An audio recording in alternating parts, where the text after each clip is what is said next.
hold your breath. Right now. Do that with me. 1, 2, 3, 4, 5. Exhale. You survived. It was easy. A minor discomfort, a brief pause in the rhythm of your day. Because of this simple biological reality, when we ask the question, what would happen if the Earth lost all of its oxygen for just 5 seconds, the human mind defaults to a false sense of security. You think you would just hold your breath. You think the world would simply pause, quiet down for a few ticks of the clock, and then resume. You assume oxygen is merely the invisible gas that fills your lungs. But oxygen is not just what you breathe. It is the invisible architect of the physical world. It is the mortar holding our cities together, the shield protecting us from the fury of our star, and the fundamental building block of the ground beneath your feet. To lose it, even for a span of 5 seconds, is not a pause. It is a total, apocalyptic unraveling of reality. Welcome to the timeline of the most devastating 5 seconds in the history of the planet. As the clock strikes 0, the vanishing act begins. In an instant, 21% of the Earth's atmosphere ceases to exist. The immediate consequence is not suffocation, but a violent, concussive drop in air pressure. Imagine being instantly teleported from the beach to the summit of Mount Everest. That is the pressure differential hitting your body in a fraction of a millisecond. Across the globe, an agonizing chorus rings out, or rather, it would, if anyone could hear it. Every single human being, every dog, every bird, every creature with an inner ear experiences instantaneous, catastrophic barotrauma. Eardrums rupture globally as the pressure inside human bodies suddenly vastly exceeds the pressure outside. A collective, deafening pop echoes across the continents, followed by immediate, disorienting vertigo. People collapse in the streets, clutching their heads, their sense of balance utterly destroyed. But the pain in their ears is only the prologue.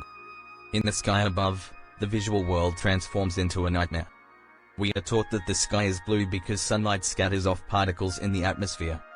Oxygen is a primary player in that scattering process. Without it, the atmosphere thins drastically. There are not enough particles left to bounce the blue light into our eyes. In the middle of a bright, sunny afternoon in New York, the sky instantly turns black.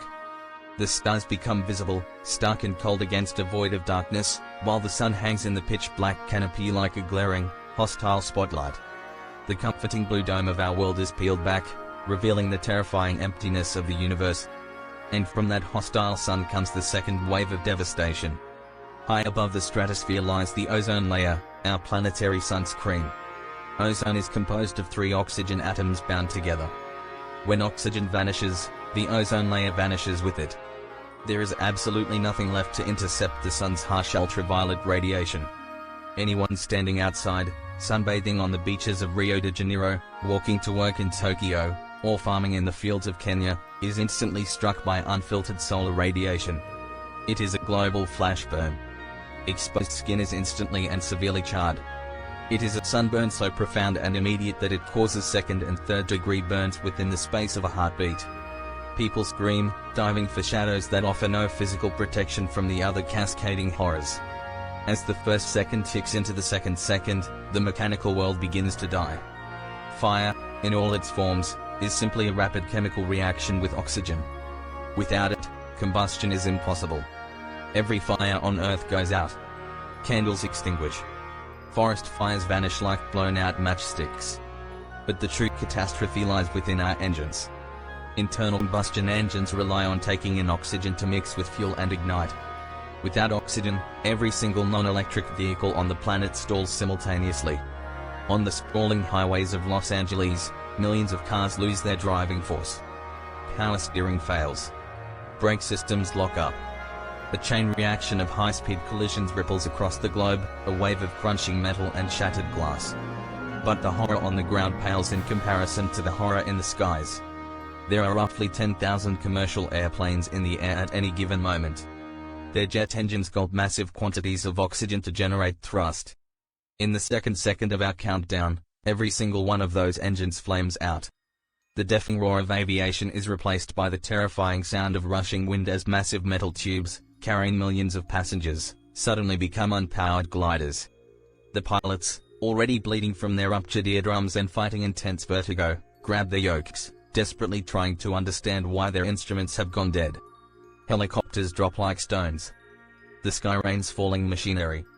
But the machines themselves are undergoing a bizarre and terrifying transformation. We rarely think about why pieces of metal don't just stick together when they touch. The reason is oxidation. In an oxygen-rich atmosphere, a microscopic layer of oxidation coats almost all metals, acting as a barrier. It is nature's non-stick coating. When the oxygen disappears, that protective barrier vanishes. In the vacuum of space, if two pieces of uncoated metal touch, they permanently fuse together in a process called cold welding. In the third second of our scenario, cold welding becomes a global phenomenon on Earth. The intricate moving parts of engines, the hinges of doors, the wheels of trains on their tracks, if uncoated metal touches uncoated metal, they instantly fuse into single, solid blocks. The world's infrastructure seizes up. It is as if the planet has been hit by a Medusa stare, turning motion into a frozen, welded monument. Let us dive deeper into the microscopic horrors of that third second. When we talk about cold welding, it sounds like an abstract industrial concept. But think about the intricate machinery of modern life. Consider a high-speed bullet train racing across the Japanese countryside at 200 miles per hour. The wheels of the train are in constant, high-friction contact with the steel rails. Normally, the microscopic layer of oxidation prevents them from becoming one solid mass. But in the vacuum of the third second, that layer is stripped away. The wheels don't just lock, they fuse molecularly with the track. The momentum of the train, weighing hundreds of tons, meets the immovable, suddenly welded reality of the rails. The train is violently railed, tearing itself apart in a catastrophic shower of sparks and tearing metal, a scene repeated on railways across the entire globe. Consider a mechanic in a garage, using a steel wrench on a steel bolt. In that exact second, the wrench and the bolt become a single, inseparable piece of metal. But even more bizarre is the fate of things like zippers, door hinges, and the delicate internal workings of mechanical watches. They all seize instantly. The world becomes a rigid, unyielding trap. People find themselves locked inside rooms they can never open, trapped in vehicles that have fused into solid blocks of steel and aluminum. And as the fourth second approaches, let us look closer at the collapse of the concrete world. The Hoover Dam, a marvel of human engineering, holds back like mead. It is a massive, curved wall of concrete designed to withstand unimaginable pressure. When the oxygen binding its chemical structure vanishes, the dam doesn't crack, it simply ceases to be a solid object. In a fraction of a heartbeat, millions of tons of concrete become millions of tons of fine, dry powder. The immense pressure of the water behind it, before that water itself begins to turn into expanding gas, pushes through the dust like a fist through a cloud. A catastrophic wall of destruction obliterates the valley below. This crumbling isn't just happening to megastructures. It happens to the foundation of your house. It happens to the sidewalks you walk on, the tunnels that house subway systems, and the runways of airports. The urban landscape of humanity, built over centuries to conquer nature, is undone by a simple alteration of the periodic table. The concrete jungle is rendered down to literal sand, returning humanity to the dust from which we built it. We must also understand the biological devastation occurring in these 5 seconds. It is not just about the oceans turning to gas. Human bodies are mostly water. As the oxygen disappears, the water within our bloodstream, our organs, and our brains breaks down. The hydrogen gas expands rapidly. In the 5th second, the internal pressure within every living creature spikes dramatically. It is a rapid, horrific swelling that no biological system is designed to handle. We wouldn't just be deafened by the pressure drop and burned by the sun, we would be fundamentally dissolving from the inside out, our very cells betraying us as the chemistry of life reverses itself. As we enter the 4th second, the very architecture of human civilization begins to betray us. Concrete is the most widely used man-made material on Earth. It forms our bridges, our dams, our skyscrapers, and our homes. We think of it as solid rock, but concrete is actually a complex chemical matrix heavily dependent on oxygen. Oxygen gas binds the chemical structures of cement together. It is the invisible glue holding the modern world upright. Without oxygen, concrete loses its binding properties. It instantly reverts dust. Imagine standing in the center of Chicago or Dubai. You look up, and the towering monuments of glass and steel begin to dissolve.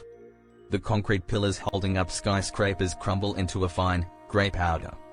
The steel rebars, now unsupported and cold welding together in twisted shapes, groan and snap. The buildings don't just fall, they disintegrate. A tidal wave of dust and debris cascades through the streets, burying everything. Bridges collapse into rivers. Massive hydroelectric dams crumble, releasing catastrophic walls of water into the valleys below. The cities we built to stand for centuries are erased in a matter of heartbeats, reduced to shifting dunes of dry cement. And yet, the destruction of our cities is merely a surface wound compared to what is happening to the Earth itself. The ground you are standing on, the crust of the planet, is 45% oxygen. It is bound up in silicates and minerals. When you remove oxygen from the crust, the ground loses almost half its mass and its structural integrity. The earth beneath your feet begins to literally give way.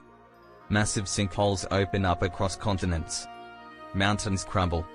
The crust fractures, sending shockwaves of apocalyptic earthquakes rippling across the globe. You are no longer standing on solid ground, you are standing on a fragile, collapsing shell. This brings us to the fifth and final second. The most terrifying transformation of all is reserved for the defining feature of our blue planet, water. Water is H2O. 2 parts hydrogen, 1 part oxygen. Our oceans, our rivers, the clouds in the sky, and the water composing 60% of the human body are fundamentally reliant on oxygen. When the oxygen vanishes, the bonds break. Water ceases to be a liquid. The oxygen is gone, leaving behind only free hydrogen gas. Hydrogen is the lightest element in the universe. Unbound from oxygen, the Earth's oceans do not just evaporate, they explosively expand. The water in the Pacific, the Atlantic, the Mediterranean instantly converts into unimaginable quantities of hydrogen gas. This gas, being so light, immediately begins to rush upward toward the upper atmosphere, expanding violently as it goes. The ocean basins become massive craters venting explosive gas into the darkening sky. The water inside plants, animals, and humans undergoes the same horrific process. Cells burst as the water within them converts to expanding gas. It is a biological nightmare, a rapid desiccation that no living organism could withstand.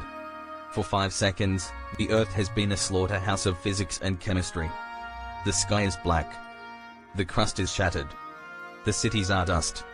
The oceans are venting gas into space. The air pressure has crushed our hearing, the sun has scorched our skin, and the infrastructure of humanity has frozen and crumbled. And then, the 5 seconds are up. The oxygen returns. If you thought the vanishing was catastrophic, the return is the final nail in the coffin of the world. The 21% of the atmosphere that vanished suddenly snaps back into existence. The air pressure violently slams back to normal, creating a global sonic boom, a concussive wave of force that flattens whatever fragile structures miraculously survived the crumbling of the concrete. But the pressure wave is the least of our problems. During those 5 seconds, the oceans converted into massive clouds of free-floating hydrogen gas. Hydrogen is incredibly flammable. And now, the atmosphere is suddenly flooded with oxygen, the essential catalyst for combustion. We now have a planet enveloped in a perfectly mixed atmosphere of highly reactive hydrogen and oxygen. All it takes is a single spark. And the Earth is full of sparks. As the atmosphere rushes back in, the friction of the moving air, the snapping of cold welded electrical wires, the crashing of falling airplanes, or simply a lightning strike in the turbulent, expanding gas clouds provides the ignition. The entire planet ignites. A wave of fire, unlike anything seen since the formation of the solar system, sweeps across the globe. It is a hyper-explosion that consumes the hydrogen gas, bonding it violently back with the oxygen to create water vapor. The oceans, having turned to gas, now detonate and rain back down upon the shattered, burning crust as superheated steam. The surface of the Earth is sterilized in a global firestorm. The heat is so intense it melts the ruins of the cities and turns the shifting sands of the crumbling crust to glass. The Earth that emerges from this baptism of fire and vacuum is unrecognizable. The atmosphere is choked with steam and the ashes of a civilization that lasted only until the universe decided to hold its breath. The blue planet is scarred, silent, and entirely devoid of life. This is the reality of our fragile existence. We walk through our days assuming that the stage upon which we play out our lives is permanent. We worry about the economy, about our jobs, about the trivial dramas of human interaction. But every breath you take is a transaction with an invisible, silent guardian. Oxygen is the master weaver. It holds the atomic threads of our world together. To lose it, even for a moment so brief you could count it on one hand, is to pull the linchpin out of reality itself. So the next time you step outside, take a deep breath. Feel the expansion of your lungs. Look at the blue sky, the solid buildings, the flowing rivers. Do not take them for granted. They are not permanent fixtures of a static universe, they are a delicate, ongoing chemical miracle, sustained second by the grace of an invisible gas. In the vast, hostile emptiness of space, our world is held together by the slimmest of margins. It only takes 5 seconds to realize how completely we rely on the things we cannot see.